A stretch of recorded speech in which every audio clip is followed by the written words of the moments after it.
What's up, NDL? The Outliers are back after a week off.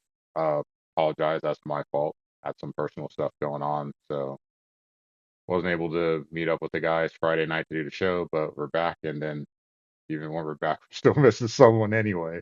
Uh, got love for our boy Doc going through some stuff tonight, so fingers crossed for him.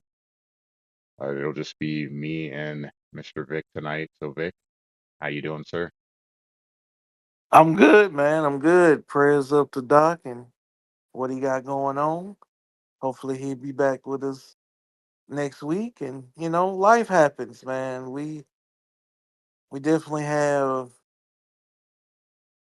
family stuff going on and life stuff going on. And we try our best to entertain you guys. So here we are. Yeah, last week we were out because of me with my dad having surgery. So that's been, keeping an eye on him and making sure that he's okay. And then also, I was telling you before we got started here, my foot got infected against, or I had to get stitches from my game against CU. And then my foot got infected. So, like, the two of those combined was kind of hilarious. So, if anyone ever says you bled for a win in the NDL, I definitely did. You definitely did. That was a fun. You definitely put it all on the line. You blood, sweat, and tears for the NDL. That's definitely you. Figures it would be against Colorado too. I mean, like It it just was writes perfect itself, doesn't symmetry. it?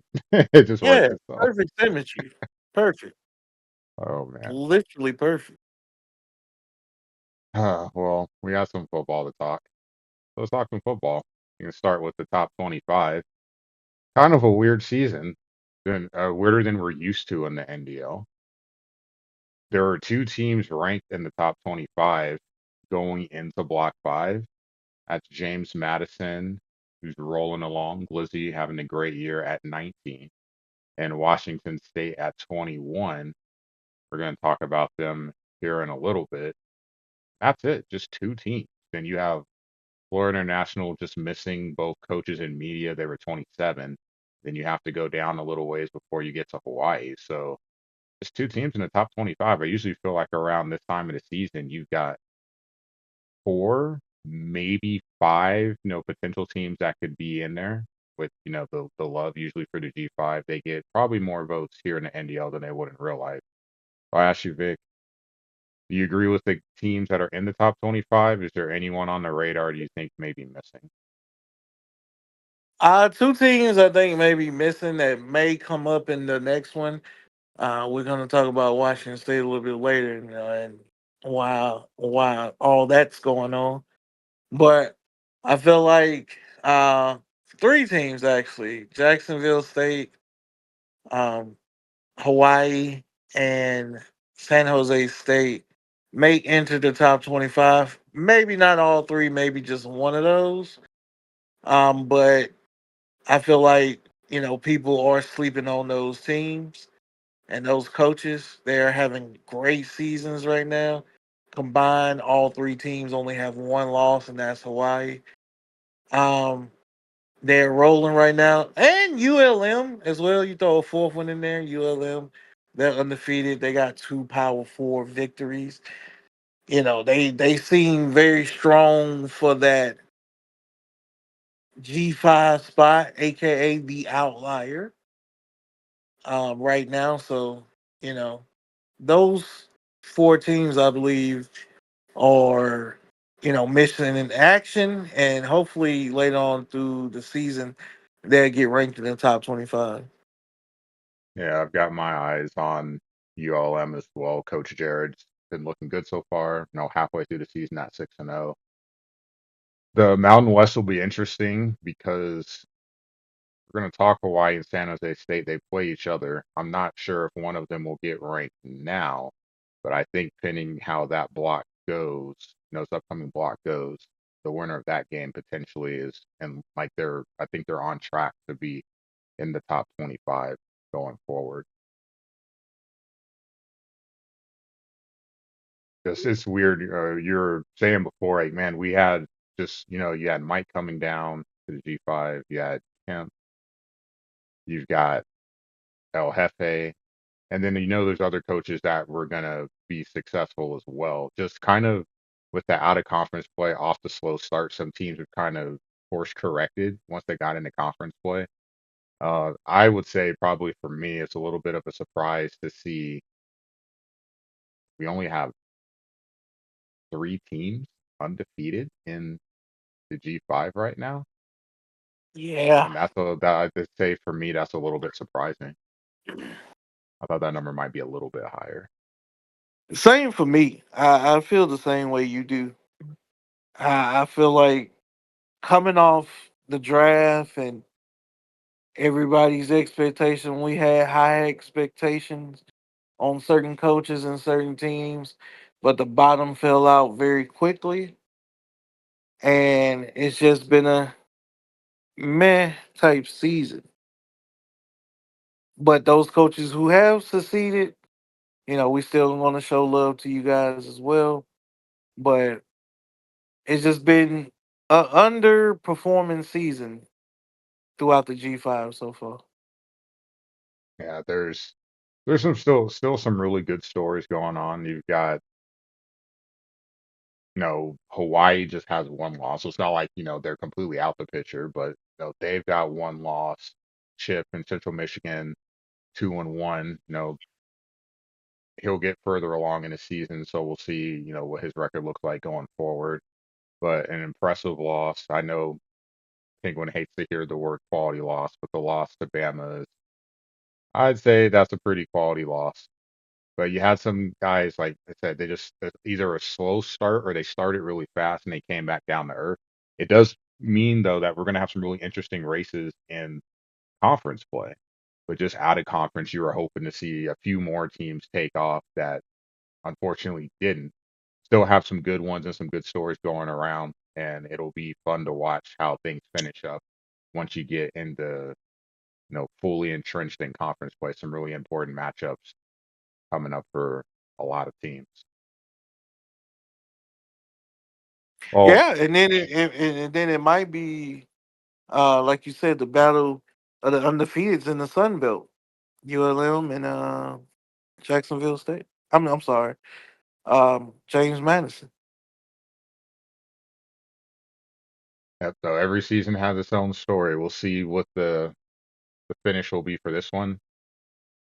Still be an interesting story, and we're here to talk it and watch it unfold. We missed block three. We're not going to really focus on the block three results because this show would take forever if we did. So we're just gonna just pick up where we would have left off had we had a show last week. So we're just gonna jump into block four. And the first game we're gonna talk about is one of the teams that's ranked. So probably gonna open the door for, potentially a P4 team to get another spot in the top 25, maybe one of the G5 teams. Washington State on the road against North Carolina. Washington State already had a loss to Washington and Duvit in the Apple Cup. They take their second loss of the season here. It was tied at 28 going into the fourth quarter, and North Carolina did what they had to do at the end. So they pull it out at home, and that gives the Cougs their second loss of the season. So what does your outlook look like for Washington State now? Very good bowl game for them. They're going to be in a very very good bowl game. Um, 10 wins should be the goal for them. 10 regular season wins. Win out the rest of the games there. 10-2 always looks good, but um, just sitting back and easing on in there for the next version of the game for old Tim. He did take it on the head in this one. He couldn't break through and tie the game. I watched most of the second half. He couldn't really just break through. Like once North Carolina had the lead, it was basically over. Washington State couldn't catch up, but it was a good effort overall. And 10-2 should be the goal for Washington State. Yeah, they've met their one goal because their one goal is five, and then you still have a potentially tough game for the offense looming with Iowa State in Block 6. But things are going to be a little interesting here. Some Mountain West play with UNLV and Nevada, two vets, and then you've got Eastern Michigan and Oregon State to finish things up. So yeah, you can finish strong, could have a double-digit win season still, and that would, like I said, that'd be a great bowl game, and I think a really good season for Washington State. Definitely, definitely get that win there, and like I said, 10-2 should be the goal for them. And speaking of the Mountain West, one, well, I love talking about them when they're playing well. San Diego State. They go on the road against Nevada in Mountain West play, Ank and Big Z, and Big Z gets it done. 49-36 final score. And with that win, San Diego State stays undefeated in Mountain West play. They did have a tough loss to Vandy in Block 3. It was one of those games where just the MVP of the game was going to be the dog for SDSU. One of the craziest things I've ever seen, a pitch on just a regular play that the Aztecs were able to get right before the half and score a touchdown. But down the stretch, some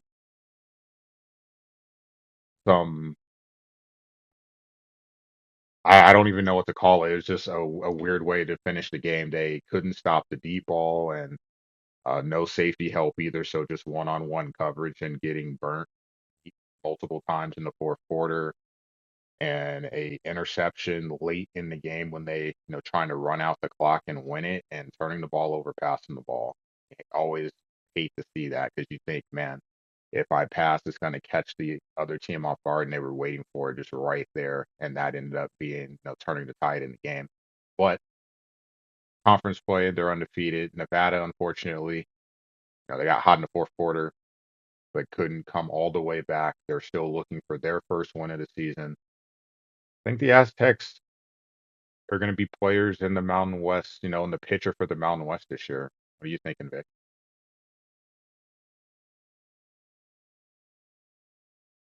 Oh, had myself on mute for a second. Um, yeah, they will be a player, of course, as always. I mean, when you think about people perennially at the top of their conference each and every year, you got to think of Big Z. Big Z is at the top of the Mountain West almost each and every year. Like, it's either he's fighting for that second spot or he has the first spot locked up in the conference championship. So, I mean, he's always going to be a tough out for anybody, no matter if it's Power Four, G5, Mountain West, out of conference, no matter how it is. San Diego State and Big Z is going to be a tough out. He knows that team inside and out. Uh, he knows everybody on the team, and how what they do and how they can play and what styles of play he can play. But he's always going to be a tough out. So I it's going to be a three-team race there in the Mountain West for sure, at least. Yeah, it's going to be an interesting finish in that conference. You got the mainstays with Z and IROC, and then you have Jokers and T-Fan entering the chat, essentially. And it's going to be an interesting finish, especially when you get those matchups against each other. Oh yeah, oh Another, yeah, definitely, definitely. and we had another big conference game, this time heading out to the American, Tulane in East Carolina. It's kind of crazy because it looked like a pretty even game minus the second quarter. Second quarter, Tulane just starting to zoot, and that offense blew up. They dropped 28 points in that quarter, and pretty much it was just back and forth from that point on. It was back and forth in the first quarter as well. Tulane ends up winning 42-21 at home. Speaking of teams undefeated in conference play, they are also undefeated at 3-0. So some early out of conference struggles, but getting into conference play, I'm assuming also getting comfortable with the team too. That helps. Looks like Sergeant Zoot is back on track. 3-0 in American play. Your thoughts, Vic? He's always going to be putting up, 35 to 40 points in every game. So you have to be aware of that if you're the rest of these American conference teams that plays Tulane coming up.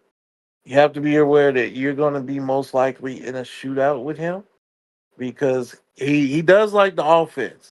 The defense is a work in progress, but he definitely does like the offense. And when he does generate a couple turnovers like he did in this game against East Carolina, then it's pretty much no shot because the offense is pretty much automatic. And this game and the next game we're going to talk about, uh, it was back and forth for a good while, and then it was just a 2 3 minute stretch where it just all collapsed, and that's what happened in this game. It just all collapsed after a while, and Tulane is still undefeated in the American. That's an interesting race as well with them and Temple and South Florida still a little bit in the mix and UTSA roaming around, and you got Army and Navy playing a part. Like it's an interesting conference. What do you think about it? Yeah, there's one matchup that we're going to talk about later that's going to knock out one of the undefeated teams, but you've got four, and we're going to definitely see how things play out for sure. Some interesting things. Four that are undefeated, one who hasn't played a game, that'd be South Florida, so he's going to be in the mix as well. And then we get to go to the Sun Belt for a little bit. Some interesting matchups there. James Madison at home against Old Dominion. They've been rolling so far this season. They picked up the big win against MGR in Block 3. They continue to stay undefeated. They moved to 6-0 with the win over Old Dominion, 52-34. So Glizzy was the favorite coming into the season to win the Sun Belt, and Vic, it looks like he is living up to those expectations so far. Halfway through, no blemishes on the record. We did highlight him at the beginning of the season, him and a few others, uh, and he has lived up to the expectation. He has took the baton and ran with it.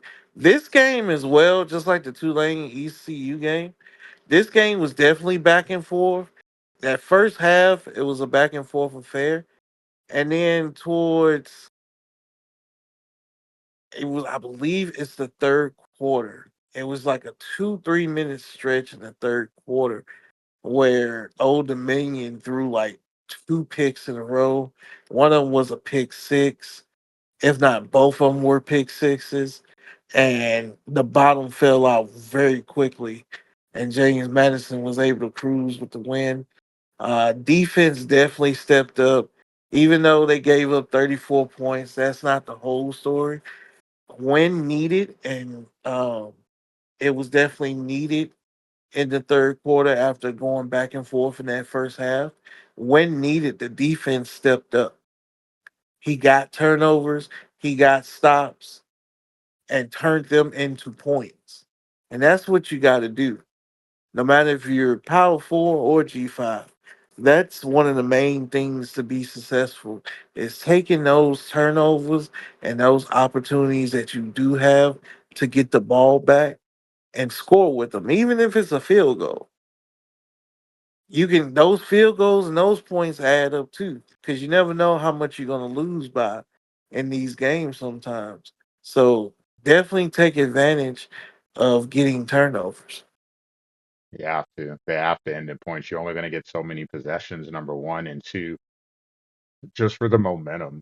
It's one thing to generate the turnover and kind of slow down the other team a little bit, even if just for a second, in the game that's geared towards offense. But being able to turn it into a touchdown, it doesn't even have to be a pick six, a pick, and then 2 minutes later you score a touchdown, the momentum shift that could help the defense. It could lead to a drop pass. It could lead to your defensive line maybe getting pressure for one play. That play could lead to an incomplete. It does matter. So points off turnovers, protect the ball, and getting it on the other side. It has a huge impact in these games. We don't see it as much. I feel. I don't think. I don't want to say it does. You don't see it as much, but I feel like with the scores being higher, some of the mindset is, well, it doesn't matter. I'm going to turn the ball over anyway, so whatever. I'll just keep scoring. But at some point, you're going to have to cash in on your possessions and be able to steal a possession or two away from the other team. Good job by James Madison for taking advantage. Because they do that, they remain undefeated. Speaking of undefeateds, ULM, Mhm.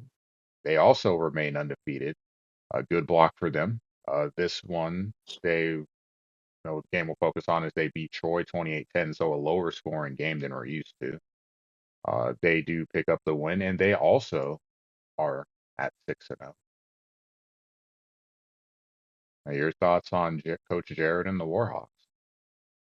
The more that I watch him, and I've watched at least five of his games, bits and pieces of five of his games, but a large chunk of each game, I've become more impressed with him. I scrimmaged him at the beginning of this season when he first came in. He impressed me then, and he continues to impress me now. Like, I didn't want to go out on a limb on draft night and just be like, oh, he's the next great coach. No, no, wasn't finna do that. You had to see it because he did pick UL Monroe, one of the worst rated teams in the game. So you definitely have to see it. But once you look at him play and you watch how he plays, you can tell he's a coach in real life because he's definitely coaching them up and scheming it up to where you wouldn't think that team is like a 72 or 72 to 76 overall team. You would think they're at least an 80 or a high rank, G5 like a, Tulane or Memphis or somebody like that. But they're not. But his coaching style and what he's doing with his plays and playbook is pretty fascinating on offense and defense. He creates turnovers to build that lead up. That's why it's not his games are not typically high scoring because he will get his turnovers at the beginning of the game and he'll jump out to a lead and he will just stay pat and won't get to, but above 35 and nothing like that. But he'll stay at a 21 and 24 point play pace for most of the game and just be on cruise control after that. What are your thoughts on ULM and his season so far? Pretty impressive, I'd have to say. I like the adaptability to say, the run's not working in this game. Hmm. Well, I got to keep the clock going, so let's get the short passing game to open up, you know, open up some spaces here, stay on schedule. If you guys don't know what that means not falling behind in yardage, first down and 10, picking up 4 yards, second down, picking up four. So you're getting third and short, something like that, essentially. He does a good job of not putting himself in bad situations and just understanding. You feel like he has a feel for the game. Like, okay, this is going to be a high scoring game. It's appearing to be. Let me run the ball so I can slow this down. We're not able to run the ball under center. Cool. We'll spread them out, force the defense to have to empty the box and have some success running the ball. You just like to see the chess game happening upstairs when he's on the field with his guys, and I love to see it. I'm really curious to see how he does down the stretch because he still has some interesting games left on his schedule, and it'd be really cool if him and Glizzy both went 12-0, and we found our way to a really fun Sun Belt championship. I feel like we had something like that before but it wasn't across the conference. It was within the same division. Can't remember the coaches, but I know it was the two Louisiana teams. It was because they were Yeah, on game yeah. day. They were both undefeated going into their matchup. So that was really fun to see. And maybe we get that in the Sun Belt. We'll have to see. Still a long way to go, but definitely I like Jared's coaching style. Coaching to coaching to the flow of the game. I like to see that. You know what happens if we get both of them undefeated for the conference championship game, right? You know what happens, right? We get an old school loser leaves town match. Potentially. Potentially. We'll have to see how some other teams fare because there are a couple teams that may have one loss. I haven't started taking a big picture look at the CFP yet, but there are some one loss teams that could be in the mix along with those two if they stay the course. We'll have to see. Like obviously the win against Arkansas, Power Four school, that's an important win. We'll just have to see how the resumes shape up as we go further on in the season. But I'm aware. It's in the back. It's one of the thoughts in the back of my mind. Speaking of one loss teams, we added another coming off the undefeated ranks. That would be FIU, a team that obviously a lot of people were high on at the start of the season. Conference USA game, they lose to Western Kentucky and Mr. Ryan Collins 35-28. So that's the first loss for the Panthers and the ground game for the Hilltoppers getting going. Usually when you think of Western Kentucky, you're thinking of Maverick and that passing attack with those speedy receivers. But Parrish with over 100 yards on the ground and a touchdown. Big win for Western Kentucky, obviously in conference play, so that gives them a leg up in the race for those two, cherished conference championship spots. What are you thinking, Vic? Between like good win for Western Kentucky, they've maybe I wouldn't say they've had a bad start at all, being 4-2, but I think the expectations between me, you, and Doc were maybe a 5-1 start to the season. Hmm. Being a team that could potentially be in the mix for the CFP, one of the sleeper picks, so to say. But still, four Yeah, and two is not bad at all. I'm not saying anything bad about that, but they definitely wish out of conference play would have went a little bit better. 1-2 out of conference, but clearly this is a big win here when you start to talk about tiebreakers in conference play. definitely. I didn't see much of this game at all because it was played late. So I echo your statements about what you just said about the game. He definitely had the rushing attack going. But if you do know Ryan and how he plays, he's gonna get that ground game going. By hook or by crook, he's gonna get the run game going. I've played him uh, when he was at BYU, and he definitely had the run game going. Before, if you remember, he had the run game going in Tulsa. He made the conference championship game hmm with Tulsa with the run game. So the run game follows him wherever he goes. I think this is a great situation for the run game because just defensively, when you're looking at playing against a team, like even if you don't go look at someone's play style, you're looking at that roster. No, maybe a minute or two before you're booting up the game, like, all right, we're going to boot up and play. At least let me take a look at the roster. Like, man, got some speed at receiver, got a really accurate quarterback. You're thinking the same thing I'm probably thinking. Like, well, I got to probably have to figure out how to stop the pass. Let me keep an extra DB on the field. That run game can be very sneaky, especially when you start to spread those receivers out, because that is going to draw a lot of attention from the defense. But if you're able to run the ball, you control the game, you control the flow and pace of the game. Very impressive win. Very impressive win for Western Kentucky. We'll flip the script here. FIU, they get their first loss. Um, I don't think they're out of the conference race by any means. What are your thoughts on FIU going forward for the second half of the season? I think it lightens up a little bit the schedule, so they should be able to cruise. I believe they do play Jacksonville State, right? I believe so. I can double I'll check have to that real look and quick. see. Yeah, I have to look and see real quick. But I believe they do.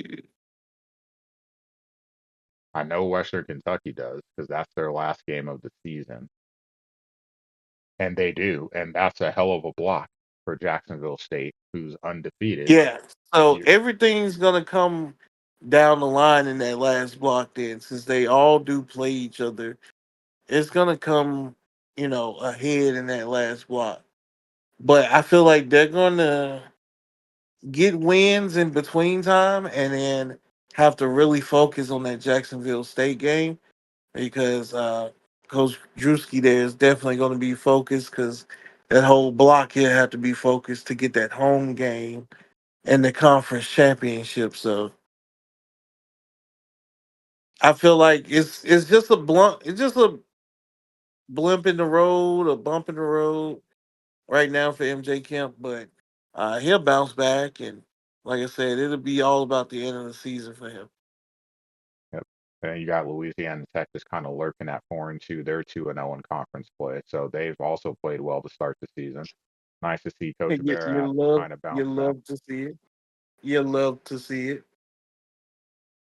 Oh, You it'll definitely love to see it. yeah, it'll be a interesting race. I know you love your boys at LA Tech, so You know they're in the mix. They're in the they mix are. too. They are. They are. Oh, let me ask you a question then. You got the five conferences. You know we're deep in the I don't say deep in the conference play just yet, but we're definitely trending in that direction. The last We're in the three middle. blocks are We're going in to the be middle. heavy. Yeah, Um, we're in the middle. of the five conferences, give me the two that you're most excited to see in terms of the conference race, and then the why. Definitely the Sun Belt. Definitely the Sun Belt. I want to say the Sun Belt and because I'm gonna give you a bone there. I'm gonna say Conference USA.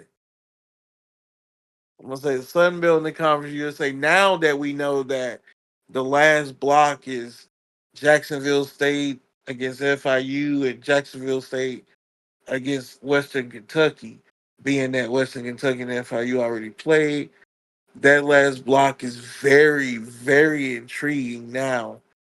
Um, Based off the result that we just had in that game between Western Kentucky and FIU.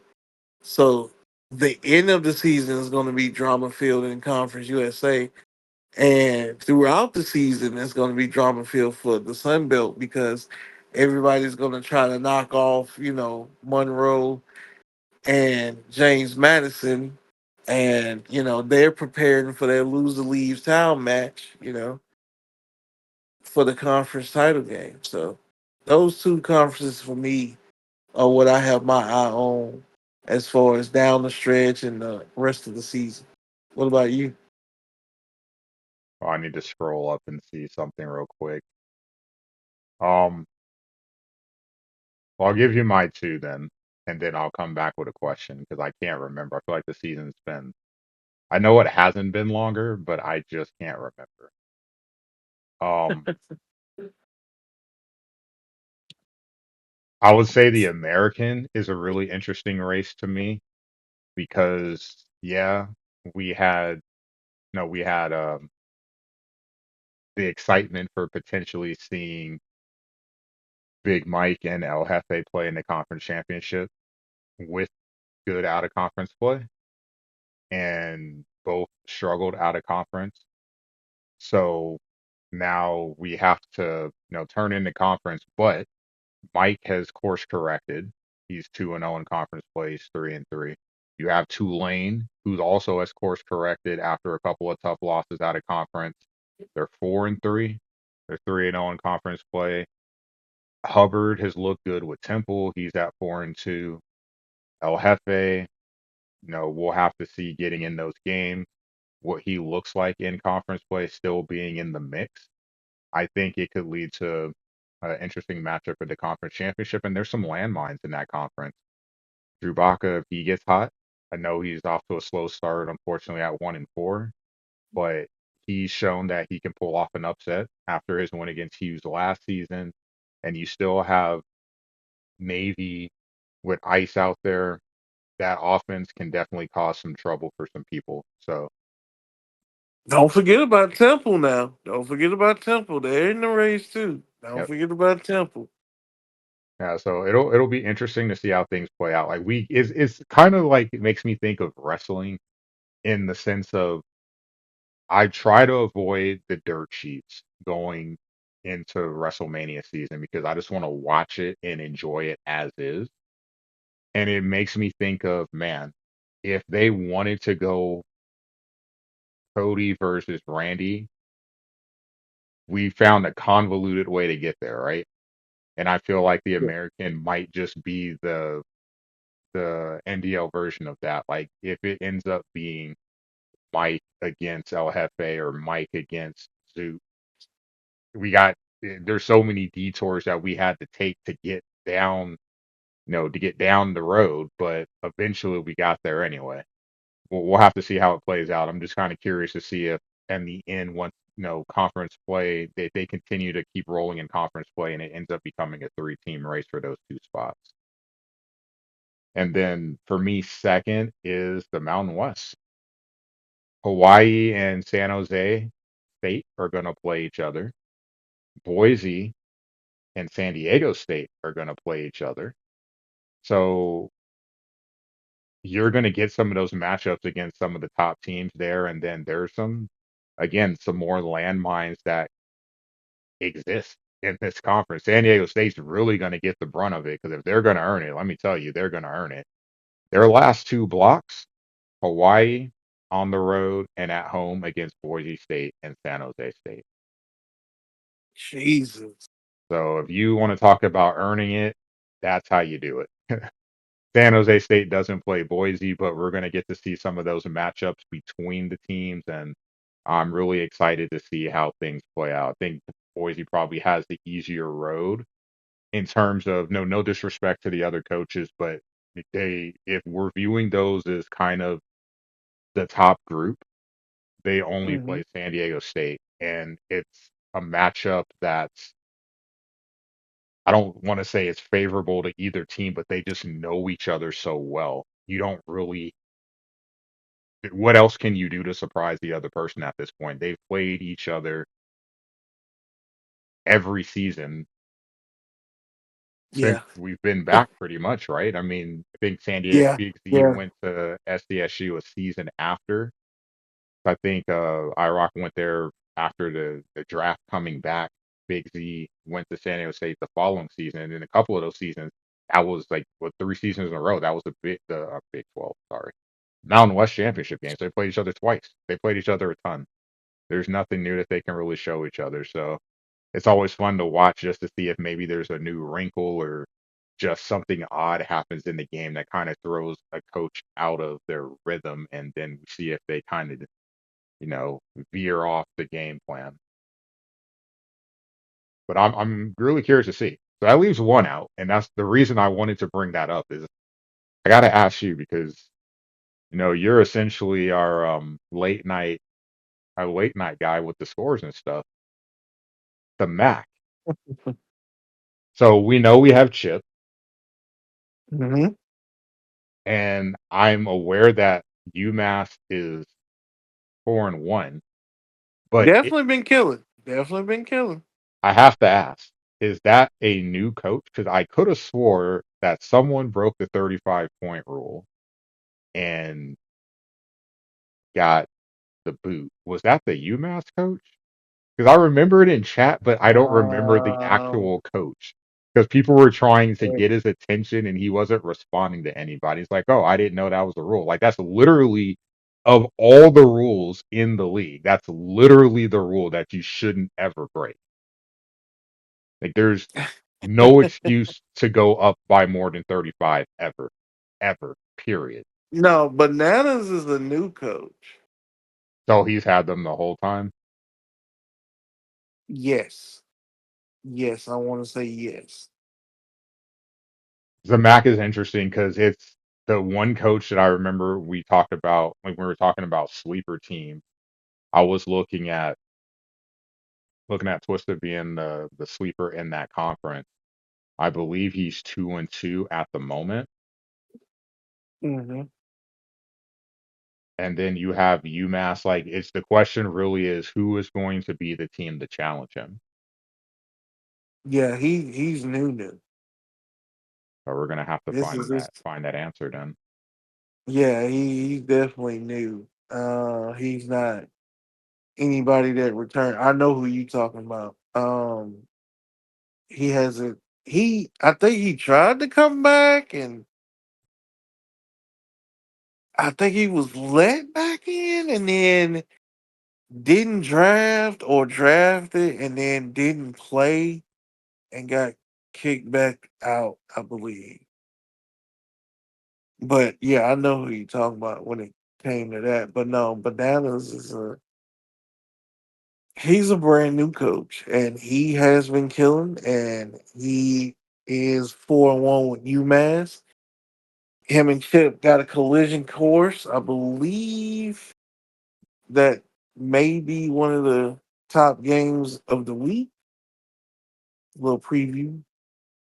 No, it's not. But And that's why it's not um, because I couldn't remember if it was. Like, because from a record perspective, yes. But I honestly was like, I couldn't remember if that was the coach that got put out. So no, it that's was why not. like I It was didn't want not. to do it because of like, it'd be awkward if It it was was. not. It was not. No, he hasn't he hasn't been in since the last game. So that's why I say he hadn't even been in this game. I know who you're talking about though. He was one of the coaches for the Louisiana schools. Gotcha. Yeah, and then he became Vandy and was undefeated until he broke the rule, and that's when he said, "Hey, I didn't know," and that's when he left. And he, like I said, I think he tried to come back, but it didn't work. So, Gotcha. All right. Well, then that and makes it a very interesting the game. reason why you said that is he didn't have him the whole season. He was a replacement. Gator Boy had drafted UMass, and I don't know if Gator Boy was a vet that came back or not, but that's who originally drafted, and then he left, and Bananas took over and has killed it ever since. Well, then that's a really exciting game then. So then let's kind of segue into games of, preview. We can just throw out this one in there right now then. Like I said, that's the reason why I was skeptical of adding it because I saw it, but I thought that was the coach. So this is a big matchup. It Central is. Michigan is going to be at home. I don't think a loss would deter either school because they're undefeated in conference play, the way that they're playing. Who do you have one in Excuse me. this game and why? I got Central Michigan. I got the chipstick all day long. Chipstick for the win. The lights are going to be too bright for old Bananas. Bahamas. And Chip is going to win by at least 14 points. By 14. It's the ground game for Central And no, it's Michigan no then. disrespect to Bananas. It's no disrespect to Bananas. Do not take, if you hear this or somebody says this, what they said about you, it's no disrespect to you at all. You kind of play your games a little late for me. Um, because a couple of your games I saw like when I woke up, so I know you played them late. Um, but from what I've seen, he is pretty good, and he has manage that team very well. But it's just you're new. That's all. You're just new. It's you gotta go through the fire at least one time, before we just be like, all right, you accept it. But I'm gonna go with Chip on that one. Yeah, I'm gonna go with the vet here. He knows his team well. He knows the other teams in the MAC better, and his run game. He was able to be successful running the ball against D4 teams, and we know the MAC is not known for their defense. I think it could be a tough spot for UMass. You're used to putting up points and just kind of turning it into a shootout. What happens when you run into a team that's just going to grind you out on the ground? It just makes it tough because then you start to sell out and it kind of gets in your head because hey man, this drive's taking a long time. I need the ball back. I'm trying to put up points. It really can mess with your game when you have someone that's able to slow down the pace like Chip does. Oh, I'm gonna take Chip in this one. Chip's got an interesting like week and a half here because you Yeah. have that game coming up, but we know still from the prior block he has the game against Florida International. We expect Florida International to have a strong finish to the season. If they do, again with Chip, he's got a win against Michigan State on the road. The Bama game he led. I know it's a loss. Yes, I know, Penguin. Uh, but he had the lead with 4 minutes to go against Bama, who's a top 10 team in the country, pending the next poll. But when they played, they were. And a win against Florida International, you still have Michigan on the schedule. Is still, again, Oh yeah, it's this, still this tough. It's still tough. this could be one of those teams that we're talking about at the end of the season too with the Sun Belt. They've just kind of gone under the radar, and because the pace of games has been a little bit slower, but they've got one loss. If they get rolling, we'll be talking about them at the end of the season for the CFP spot. Definitely. Definitely we'll be talking about them for the CFP spot as per usual. Well, the first game to talk about this block, I feel Nope, nope, bad. nope. We need to leave that for last. Nope, we are I leaving feel that one for bad last. because I Nope, wanted to nope, be here. nope, nope, nope. We leaving that one for last. We are leaving that one for last. All right. Let's go Well, ahead and then go to the other ones. we'll skip Yeah, to yeah. the a battle for Michigan. Two of the little brothers doing battle against each other, Western Michigan and Central Michigan. So we just talked about CMU against UMass. Their other game for this block is on the road against Western Michigan. Western Michigan looked really good last season, and Chip did not struggle much in that game. He won it pretty convincingly. New coach, same result. What do you think, Vic? Same thing here. I think Chip is gonna get the victory. It'd be a little close. It'd be a 7-point victory, but I think Central Michigan's gonna pull away with the victory. Yeah, I think this is the block that Central Michigan gets some of the spotlight put back on them. If you don't want to say the spotlight, just something like they're kind of lurking in the shadows right now. I think this is where they start to step out and be like, okay, we've been talking about the Sun Belt. No, the beginning of the season, we were talking about the American. Hey, we're still here. Let's start pushing our chips towards the table. This is the block that I think that they get it done. I think that they're going to win this one. Um, the run game again. I think it starts there. And Western Michigan, they've struggled with turnovers. I think that's going to be a concern too, especially with the chip stick. I have the Chippewas taking a sweep in this block. Game I know you're excited for the Mountain West, Hawaii Oh at San yeah. Jose State. I need A to know when this one is getting played. I do not need y'all to sneak that one up on me. Yeah, I that's need going to to be a know. huge one there. Two high-powered offenses, two high-powered minds when it comes to offensive coaching. A lot of points should be scored. How do you think this one turns out?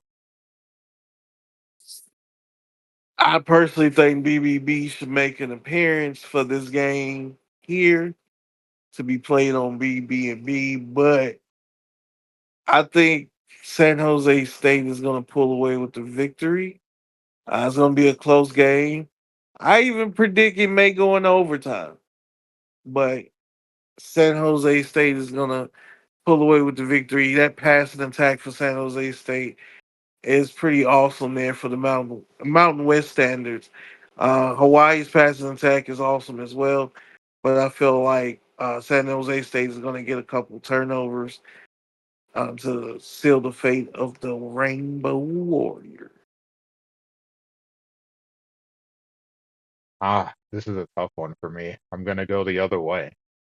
I know San Jose State's undefeated. I know Hawaii does have a loss on the season. They lost to the Cougars, but that offense has looked really good, and I feel like they come into this game surprisingly. I feel like they don't have any pressure in this game. I really feel that way. They have looked good so far on offense this season. I can say in every game, even in the loss, their offense has looked great. I think it's going to translate well on the road, and I think we're going to get that high scoring matchup. I just think they have the ball last, and they do what they need to do to score. I think they walk it off on a close field goal, not a hash kick, and they get a win, a big win. I think that could potentially propel them into the top 25. Honestly, either way, whoever wins this game, I think I was kind of alluding to it earlier. I think whoever wins this game is on the path to joining the top 25 in the next poll. Not the one we're voting on, but the one after. Yeah. I got you. Yeah, definitely. I agree with you on that. I definitely feel like that the winner of this one is definitely going to be in the top 25 for the next poll, not this current poll, but the next poll. Oh, then we're going to jump back to Conference USA, a fun matchup there. Jacksonville State against Middle Tennessee. So Jacksonville State's been one of those teams that's been under the radar. Drewski 5-0. Will he stay undefeated on the road, Vic? Ah, hmm. Yes, he will stay undefeated on the road. Middle Tennessee will give a valiant effort, but I think Jacksonville State is going to pull away with the victory. Could be a 7 to 10 point victory, but it's going to be close throughout. But like I said, it may be a stretch where a turnover or two may be the difference because he has that Jacksonville State team rolling right now. But I got Jacksonville State with the victory. I have two words for you. Cam Cook. Yeah, for sure. That Middle Tennessee defense is pretty awful. No offense to Oh yeah. Cologne, Oh yeah. but I Oh yeah. remember playing against Chrome last season, and I was struggling running the ball for most of the season, and that was the game that opened it up. I'm like, man, I have truck lanes to run through. When did this happen? So I'm looking at Cam Cook. He's got almost 800 yards. His quarterback has got 450 yards. They've combined for 17 touchdowns between just the two of them. And that's Yeah. not with broken tackles. That's just pure, just good blocking by the offensive line and getting to the second level. I can't imagine what would happen against Middle Tennessee's defense. Like they just struggle stopping the run. They don't have the talent up front to slow it down. And I think Jacksonville State is going to literally run away with this game. The ground game is going to be hard to stop, even with the loaded front. I've got the Gamecocks by a couple of scores. Okay. All right. All right. Now, a matchup that I was looking forward to at the start of the season. Again, found our way to it very weirdly, but here we are. Both teams are undefeated in conference play. You have UTSA and the Catman hosting Sergeant Zoot in Tulane. Who remains undefeated? I'm gonna go with the Cat Man and Very Large Mike. Um, he had some struggles to begin the season. He did definitely had some struggles, but has rebound from those struggles. Have really played better defense. Like the defense was atrocious to begin the season, but he has played better defense, and I think that defense and especially that secondary has a lot of 78 through like 84 ish type players that start, and those type of players definitely get aided by the home field advantage. Sometimes they play out their mind when it's home field advantage and the place is rocking. So I feel like that's going to take over, and that controlled passing game of his is going to take over in the fourth quarter. It's going to destabilize the high powered offense of Tulane because he's going to take the air out the ball a little bit and have some controlled possessions, some, 4 minute, 5 minute time of possessions to keep that Tulane offense off the field. This is a interesting game to me because in a game like this, if I'm playing against someone like Mike or I'm playing against someone like Smitty or Jiggy, someone that has good user skills defensively, I would want my quarterback to be accurate because I need you to put the ball where I need it to go. Like if I'm making a read, I need the ball to be going where it's going to help prevent interceptions. But I also feel like that can be a curse sometimes because you lean into that more because you have so much trust in your quarterback that sometimes you force throws that you shouldn't force and you give the defense an opportunity to make plays. So I think this game is going to ride on Jake. To me, it doesn't even matter if Tulane can run the ball. It's can Tulane avoid turnovers? If they can, that offense, I think, can put some pressure on UTSA to have to keep up.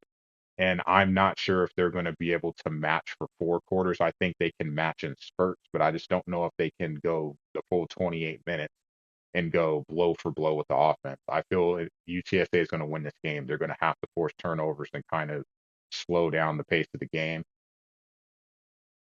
It's so hard because I just want to pick Tulane to win, but it's so hard for me to pick against Mike no matter how much he might let me down. I just can't pick against Mike.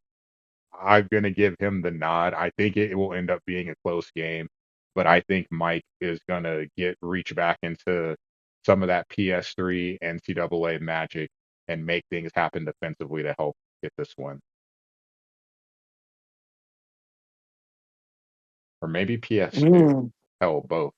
PS2, PS2. He was good on both. Like, man, when you watch a guy literally take away half the field as a user, that's you want to talk about being frustrated on offense. You got to literally scheme up an offense to try to go against them or to try to figure out how to go attack the other side of the field and only the other side. It was such a fun game against them back then. Fun, fun, fun, fun. And then, I'm glad I didn't face him back then. I'm glad I didn't. oh, you should have. It would have been an experience. Yeah, yeah, it would have. I It would say would have. though, like just being honest, facing him back in the earlier, round one essentially of the NDL was a lot of fun because it helped. It's like I'm not one to really try to avoid playing the big guys because it's a litmus test of where do you stand, like kind of seeing like how do I stack against these guys? Where are my deficiencies? What do I need to work on? And then on the flip side, seeing what makes them so good. Is it the user skills? Is it the play calling? Is it their scheme? Just like what is it that makes them so good? So I always find those matchups interesting. And back then, I always thought he was a fun guy to play, whether it be in the cup, a scrim, or an actual league game, because it's just very telling about yourself and let you know what you need to work on.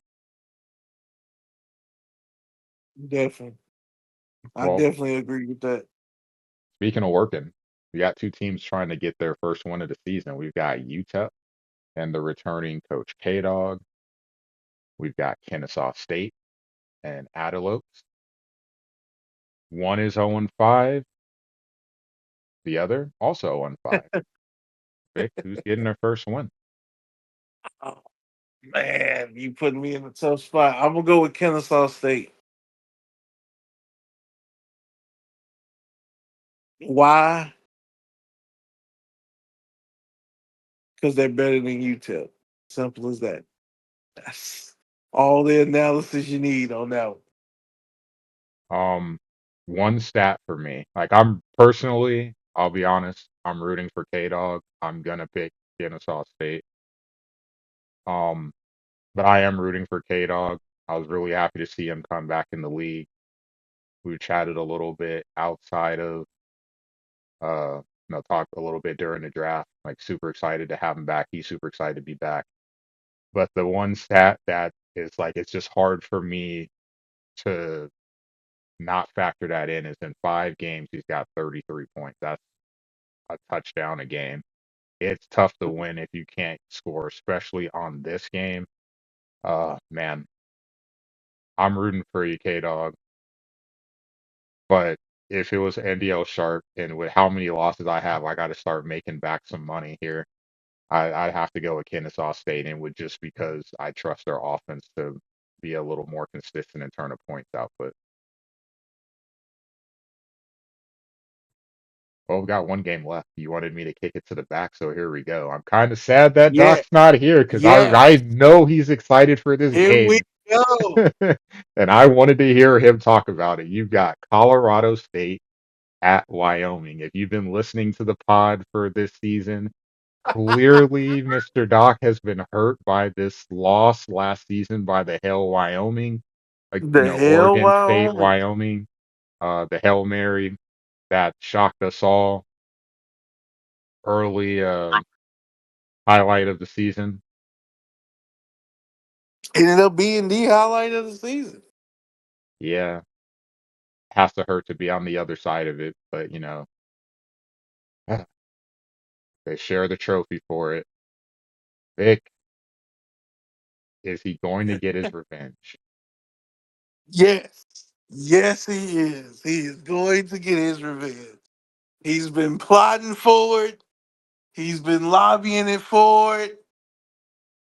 Whatever adjective you want to use, he has been ready for this. This is his national championship right here.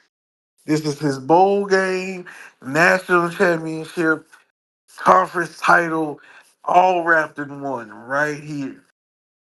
He is looking to win, and I feel like he is going to win. There's no disrespect to Mark at all. Go Pilots. But Doc is getting revenge this season. Definitely getting revenge. I'm going to agree with you. I know firsthand what it feels like to be in a game where you are just like, I have to win this game. It's circled on the schedule. You circled it, so much that the paper is starting to wear thin and that, you're breaking the paper, right? And it's, drawing the circle so hard there. He has to win this game. All the pressure's on him. He created the pressure himself. I believe in Doc. I think it's going to be a close game. It's going to be stressful going into the fourth quarter, but I think he pulls it out. Man, if he does not, I'm terrified. We're getting Chip, we're getting IROC in here, and we're getting a group therapy session going. But hopefully, we will not need to do that. We gonna have to. We gonna have to. If he, especially if he loses in a close manner, oh, we gonna need an emergency therapy session immediately. I believe, though, because I can point to the Colorado game. I was very motivated to win that game. Yeah, there were some shenanigans that happened, a couple of very timely fumbles that fell in my favor, but still, like going into that game, it's like I have to win. I have to win. You're seeing red when you're doing the coach handshake before the game. and I know Doc is too. So I believe in our podcast partner. He's going to make it happen. He's definitely gonna make it happen. He's gonna win. All right, we're going to shift to NDL Sharp. And I will again say, if you're listening to this, you may not want to listen to me. I have struggled, but I am going to give you my safe bet and the bet I am most unsure about. My safe bet this week is, or I won't say safe bet, the best bet, I would say Northern Illinois. Um, 500 team right now, but I feel that matchup against Ball State is a favorable one. The spread has them -9.5. I'm just playing it safe because I've been taking a lot of L's. I'm going with money line at home. I think that they're going to beat Ball State. And for the bet that I would definitely hesitate on the most, that Hawaii San Jose State, I'm still kind of nervous about betting anything in that game, to be honest. But the one thing I know for sure is I am not betting the under. It's set at 65.5. Both of those teams are going to put up points. Their coaching styles is predicated on putting up points. They want to shoot out. They're going to give us a shootout. I think they easily clear 70. But I'm just not wanting to make that my, you know, I don't want to make that my best bet, even though I did bet on the over in that game. I'm not gonna lie, I'm nervous about betting NDL Sharp right now. I've been taking some L. What do you got, Vic?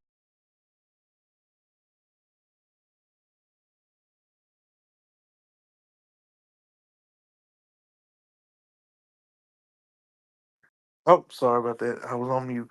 The best bet I have is the over on the total points between Texas State and James Madison.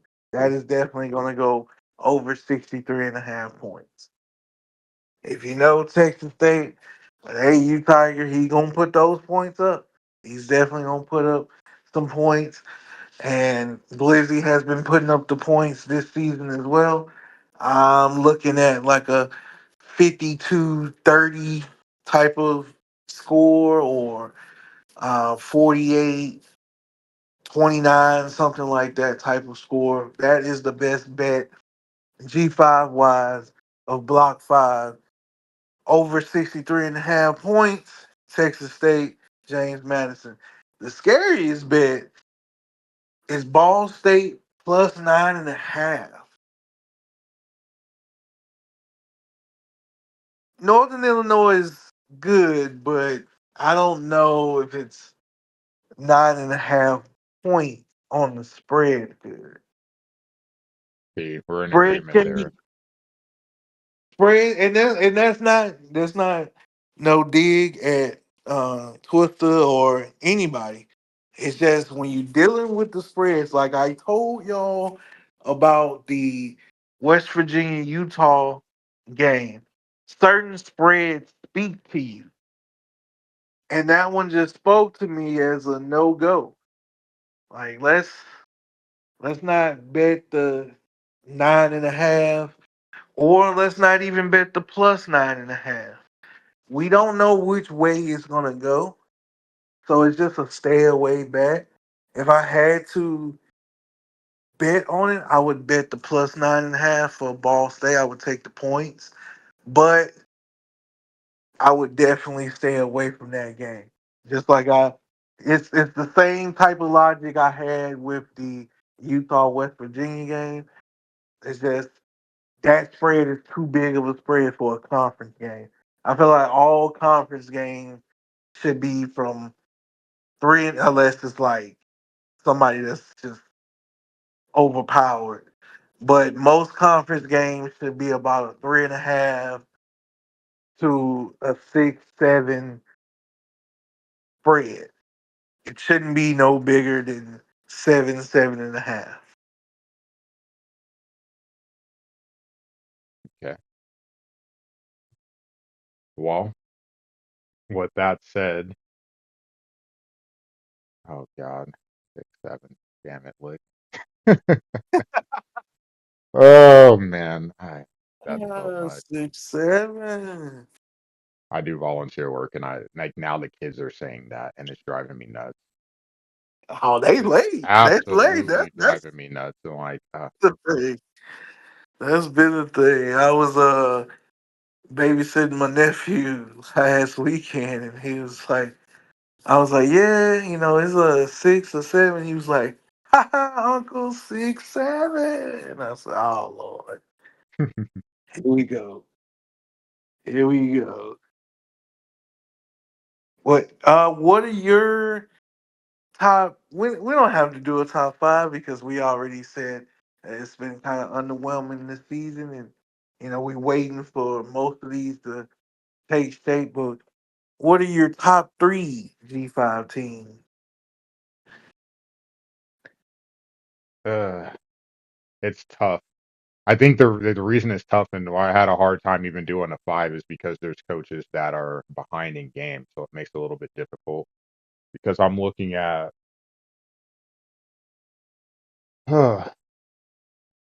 I would say James Madison is definitely in there for sure.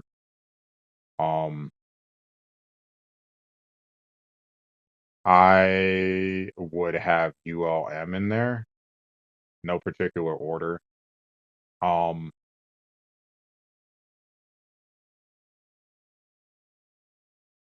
and I think this is where it kind of gets tough because even with the UNL being ULM, sorry, being 6-0, I still have some reservations. But it's mainly because of other teams I'm looking at, Florida International and Central Michigan. They've played 3 games so far, and I know they have games that are still open. So I'm just waiting to see the results of those games, especially the game against each other. I think that's really telling. Um, I would have to say probably today, Hawaii. I know San Jose State is undefeated, but what I see in what Hawaii's offense, I know they have the loss, but I still would say Hawaii. But Okay. question mark on Central Michigan. Well, let me say question mark. How you have the quote unquote the spinning circle of doom Mm-hmm. or the spinning wheel if you're on the Mac. That's for Louisiana or sorry, Louisiana Tech, Florida International and Central Michigan. Those two teams I have in the mix with their pedigree, and I'm just kind of waiting to see a little bit more from either school. But Um, there are some teams to shout out. Jacksonville State's undefeated. Like I said, they kind of went under the radar. UConn at 4-1, another team that's under the radar. So shout out to those guys too. Definitely. Definitely shout out to those guys. I got basically I had three in my poll that I did. And I'm gonna say those three, which is James Madison, UL Monroe, and San Jose State. James Madison, for the obvious reasons that we already talked about, we were high on him already to break through and win the conference. And it looked like he's grabbing the brass ring right about now. And but we still have the rest of the season to go on, so we don't know for sure yet. But right now he's doing good. Like I said, I'm very impressed with UL Monroe and how he schemes and coaches that team up for any type of game and any type of scenario, whether it's the Power Four where you're gonna have to score a little bit more, or some of these conference games where he's had to dial it back just a little bit just to make sure he gets the win.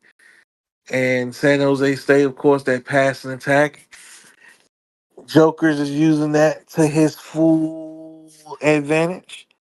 And he's just been rolling so far under the radar as per usual. He likes to stay under the radar. But we're gonna shine a little light on him here today. And he's a part of my top three. Yeah, like I said that game in the Mountain West is huge. That's a tiebreaker and potentially, getting in the top 25 and getting some pressure put on you. but I think that's a really important game, and that's going to be a fun watch for sure. Well, I have to ask this question then: who has the most to gain this block? I think you got my answer already. With basically, it's the winner of the San Jose State Hawaii game. But for you, which G5 team has the most to gain?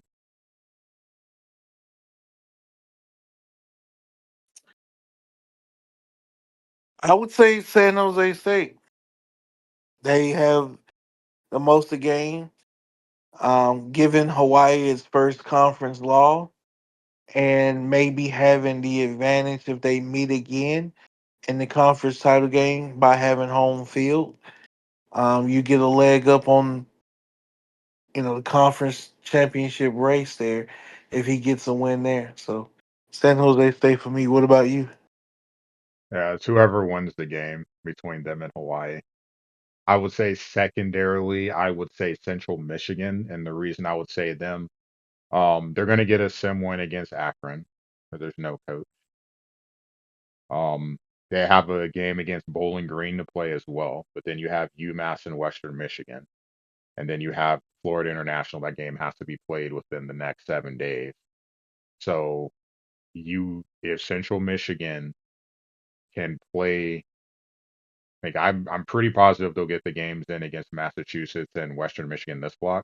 If they go 4-0 this block, I think it just catapults them right back into the conversation that they were at the end of last season, at the start of this season. They just, you know, a little can't do anything with Akron not having a coach, but they've only played 3 games so far, and I feel like in the eyes of some, they slipped out of the picture when you think of Central Michigan, like man, that game against Bama, Washington State, Michigan State early on, but then they just kind of fallen back because they've only played 1 game since. So I think a good week by Chip puts him right back in the conversation where he was all along, never left it. It's just kind of, pending to see what happens over the next couple of weeks. So this is a big week for him. So now we got our shout outs, and I'm a bad person because I'm not shouting out anyone in the league this week. My shout out is for my Nebraska Cornhuskers. Me and Vic were talking pre-pod, and let me tell you, man, as a Husker fan, that is my favorite school. I don't care that they've never been great at basketball. I truthfully, I love that school, and the fact that I got to be alive to see their first ever win in March Madness and Sweet 16 in the same year. So happy, so proud of that group of guys. Uh, Obviously disappointing loss to Iowa, with it being a rival and a chance to go to the Elite Eight.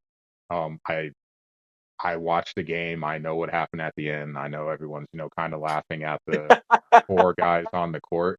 I can tell you, as Kentucky is my I was second about favorite to say school. it. Hey, I'm a Kentucky fan, and I got to watch them play against Florida and line up with 10 man on the field in the red zone, goal to go situation, and literally not have someone cover a wide receiver. Call timeout because the coach, Stoops realized we don't have 11 men out there.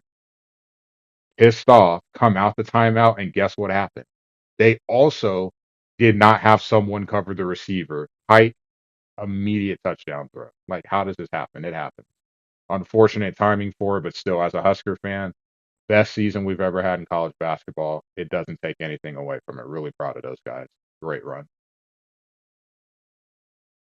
I don't really have a college basketball team that I root for. Um, I just like certain schools and certain styles.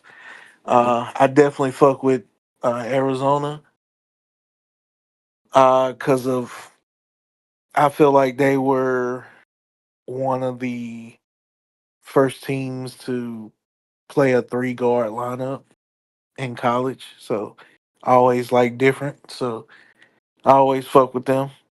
And they're rolling right now. My shout out, first shout out to everybody in the NDL. This is a grind of a last season. Everybody's going through the conundrum of this last season and playing their games and stuff like that. So shout out to everybody like that first. But my shout out of the week is to baseball. We started a new season. I am a definite baseball fan, definite baseball head. I played it in high school. Had some pre NIL bullshit to happen that caused that not to happen. But hey, uh, I would not have went to Louisiana Tech on a business degree if some other stuff wouldn't have happened. But it all works out for the end. But I love baseball. Love the start of a new season. Uh, the 162 grind is definitely a grind, and I love the optimism of every team and everybody's excited and everything like that. So shout out to baseball. Well, almost everyone's excited because Twin fans I are mean, already they in their got to. feelings already. They, yeah, you got some fans. Yeah, poor Pittsburgh. I tried to tell Doc. I tried to. It's I tried it's to it's a tell rough start for one game, but we'll see over the course of the season. But I tell you what, though, watching that Pittsburgh game, we got to start talking about Cruz. He's got to be a DH. yeah, I was telling. So conversations get interesting as hell pre-pod and post-pod. So you ever want to tune in after the show or before the show? It's some interesting comments and stuff that gets discussed. Yeah, And he's one had of some the interesting things moments for sure. The we draft. definitely had a lot of interesting moments. If you want to go back to the post draft show, oh Oh, boy, top 10, matter of fact, top 5 NDL moment of all time happened after the day 2 draft show. I would say top one. It's the best, and no one's Yes. ever gonna know about it except for like five people. Oh, Oh man, that was a moment of it's about all to make me start time right tearing up there. again. Oh man. I've never No, laughed no. so hard in my life in the NDL from something, and Oh, that easily took the cake. Easily it's took the cake. still you can still laugh hard about it to this day. That's how funny it is. And no, for the chat, we're not gonna reveal that shit. No one's ever But gonna know, but the five of us. Noah's gonna know. Yes, Noah's gonna know. But that was a top NDL moment right there. But one of the post pod conversations, Doc is a as a Pittsburgh Pirates fan. He was hyping up his Pirates, and to the point it got a little disgusting. Not gonna lie, it got a little disgusting how much he was hyping up them Pirates. It's okay. Doc is my guy. It's okay. I understand it. That's your team. You gonna go hard. I understand, but you gotta be a realist. And he was hyping O'Neal Cruz, and it's just like, and I'm just telling him like, yeah, but it's a bunch of but behind pause. It's a bunch of that behind this team because they really haven't proven to. They haven't proved the hype. Like O'Neal Cruz is this guy. He's tall. He can hit. He can hit the fuck out the ball, but he hadn't really. He hadn't hit 35 or 40 homers in the season. Hell, I don't even think he's had 30. So I mean, what are you?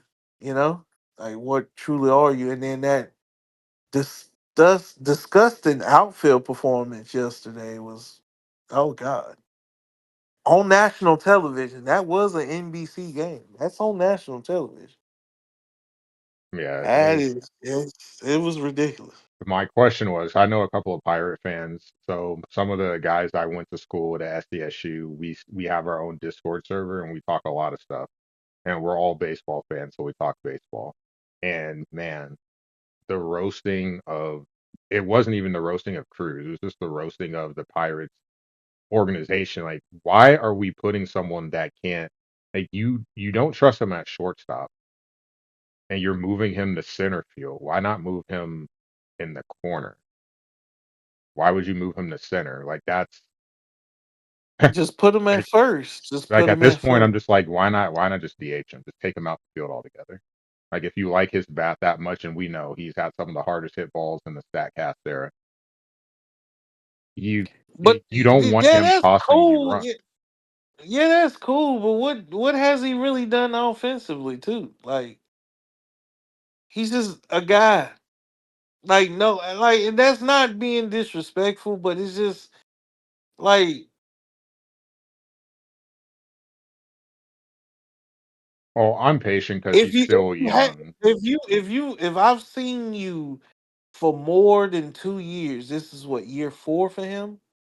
If I've seen you more than 2 years and I ain't even seen a glimpse of what you could be, then what are you? I think he can still be a solid bat. Part of the problem is when you don't have protection around you, it also makes it where you probably how would I best put it? I feel like you stressed. I don't know if that's the best way to describe it, No, but I'm no, thinking of you like the no, Cardinals you with got it. like Goldie and Arenado, especially Goldie. Yeah. Goldie had a bad year his last year with the Cardinals. And a lot of people were down on him, like, but what's he supposed to do? He's supposed to be protection for some of these younger bats, and they're not producing to the point that he's having to chase and swing at pitches that he wouldn't normally swing at to try to make something happen for the offense. I think this year he'll have a better offensive season because that lineup is better. What that looks like in terms of numbers, I don't know. But defensively, we gotta you can't I have mean, this man hurting the team. if it's already starting off to a bad start and defensively, like you're gonna have an awesome season offensively to recover from that because, like I said, that's a national televised game, and that left a horrible mark on the team.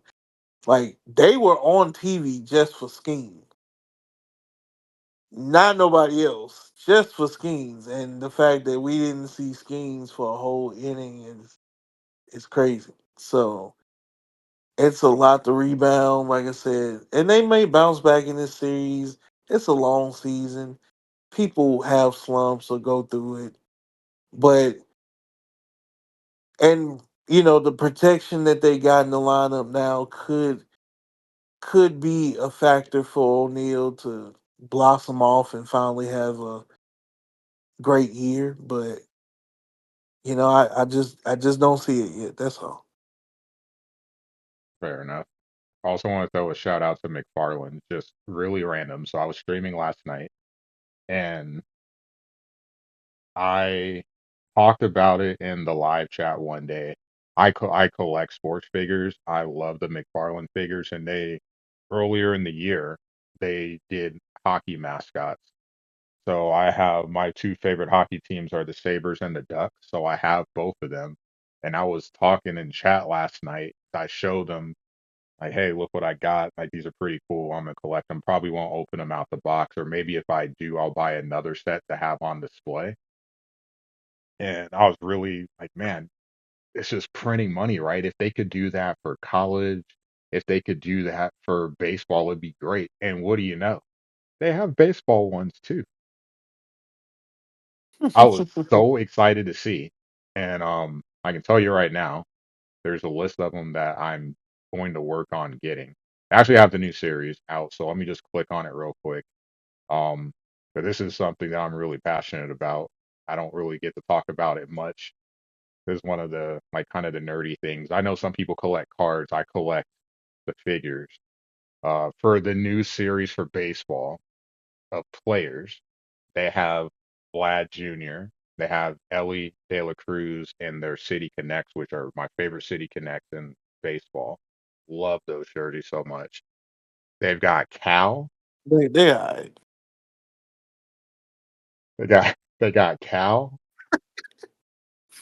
They have Yamamoto. They have Jazz Chisholm. My God. They have Shohei pitching because I have a Shohei for the Angels. I have a Shohei hitting for the Dodgers. Now they have a pitching version of him. And Vic, they got PCA. I was kind of disappointed that they weren't Love it. in the really disappointed that they weren't in the pinstripes. And even I could say last night I kind of got a little pushback from chat like, "Hey, you're a Cardinals fan." Like, hold on a second. I'm a baseball fan first. That PCA looks nice. Well, first, I just well, wish first, it wasn't first, in that. I wish it was not in the blue. I wish it was in the pinstripe. hey, first of all, our city connects with the baby blue is five, for one. Two, it's a respectful rivalry. Like St. Louis and Chicago, we all respect. We hate on each other, yes. We clown on each other, yes. But it's respect. It's still respect at the end of the day. Yeah, Tim got Because like Julio St. last Louis year. been St. Louis been the most classy, one of the most classy organizations ever, and we know the rivalry has been one sided for a long stretch of time. So it's all good. Don't know how to respond to It's still fuck the Brewers though. Um, that. um, I like that though, the figurines and stuff like that. I like that. That's cool. That's yeah, kind of because cool. they have the players are really cool, and I thought because they have do a new series every year. They have Marvel ones too. So I have some of the Marvel, but really it's the sports ones. Me and my dad collect them. My dad is the one that got me started in on this, Mm. and no regrets whatsoever. But looking at the mascots, I'm trying to pull it up real quick. They've got some pretty cool ones. They They have gotta have a Philly fanatic. Gotta have a fanatic. so looking at it right now, you have the Philly Fanatic, Got to. you've got Mr. Red, Okay. you have Mr. Red Legs. Like we get two Cincinnati ones, okay. They couldn't do a separate team. That's fine, whatever. Okay. You've got Clark, the Cubs. Of course. You've got Blooper from the Braves. Got And Fred Bird for the Cardinals, of course. of course. You've got the Mariner Moose, Oh, for sure. the Got to. Oriole Bird, Yeah, yeah, yeah. Pirate Parrot, probably a better fielder than Cruz. And Damn. then you've got Mr. Met. Damn. Oh yeah. I'm just Gotta saying, have watching Mr. Cruz May. play center field just annoys me because he shouldn't be out there. Like it's not even a him thing at this point. It's a you need to protect your players thing. Like why are you putting him out here to help him fail? You need to help him See, succeed. shout That's my shout that's out my issue with it. shout out to Rafael Devers. He told Boston, you can go kiss an ass if you want me to play another position. I'm a third baseman. I might be below average fielding, but I ain't going nowhere else. And that's what got him traded Yeah, to I the think they Giants. wanted But him to like try play first, but first. then Yeah, they DH, and want he's him to like, I play don't want to. first. Like, I want to be on the field. I'm like, I need my outs. No disrespect. Like Bregman's playing third. He's a much better fielder than you. It's not about the disrespect to him. It's as a team, like we got to put the best players out there. We clearly need your bat in the lineup. But he said he wasn't gonna embarrass himself, and I'm a third baseman, and I'm a stand on it, and he did. Cause Well, like we see it all the time. They be moving these people around, these players around. I'm sorry, they be moving these players around to different positions, and it's just like, oh yeah, we're gonna try you at center field, or we're gonna try you at shortstop, even though you've never played shortstop a day in your damn life. What? No, you trying to devalue me? So no. So that's what I respect Devers a lot for him taking that stance because he was gonna be damned if you devalued him. Yeah, 'cause I know it hurts with the contract, but Hmm. in that sense, I'm probably pro team on that one because I'm trying to win. And if you can't field, now that we have DH across the league, like, look, if you can't field, you got a DH. I can't, like, I love your bat. I can still pay you for your See, bat, but I'm not taking L's I'm because of not run. for that one. Yeah, I'm for that one. Like if we notice that you costing us games in the field, which is but you're our best bat, then we'll put you at DH. I'm not, but I'm pro player when it comes to changing position. Like unless it benefits you, like first base, like you put O'Neal at first base where he don't have to do a lot, then yeah, I'm with that. But um, I'm pro player. Like you're not finna devalue me, so it is what it is. We about to have a salary cap and salary floor anyway. Yeah, we're trending that direction. Thanks, MLB. That's gonna actually be good though. People don't realize it though. Well, Like it's gonna really be good. That yeah, floor more than the cap is gonna be good because it's more teams they gotta reach the floor than teams that gotta go under the cap. true. I just, well, I'll have to see how it plays out. I have some thoughts on it, but I'm a patient guy. I'll just wait and see, what happens, what it looks like, and then if that's the case, a few years in, how teams are spending their money. See, I think it'll be good for baseball. Yeah, me too. Me too. I think it'd be actually great for baseball. No Well, ball nor segment for the night, so just we're just gonna close it out with that baseball discussion right there. no, no, everyone, if you haven't voted for your polls, get your polls in. They are due soon, and really, that's all I got. Play your games. Let's get these games in. I know some teams are kind of lagging behind. Let's try to finish strong. It's one just got a hand. You got less than what, probably 6 games left in the season, six, maybe seven, depending on when your bye weeks are. Just finish strong, get a nice long layoff, and then we can see what college football 27 looks like. Let's just finish strong. We've been pretty good so far, with the first 2 seasons. I'm sure things will pick up here, but let's get those games in.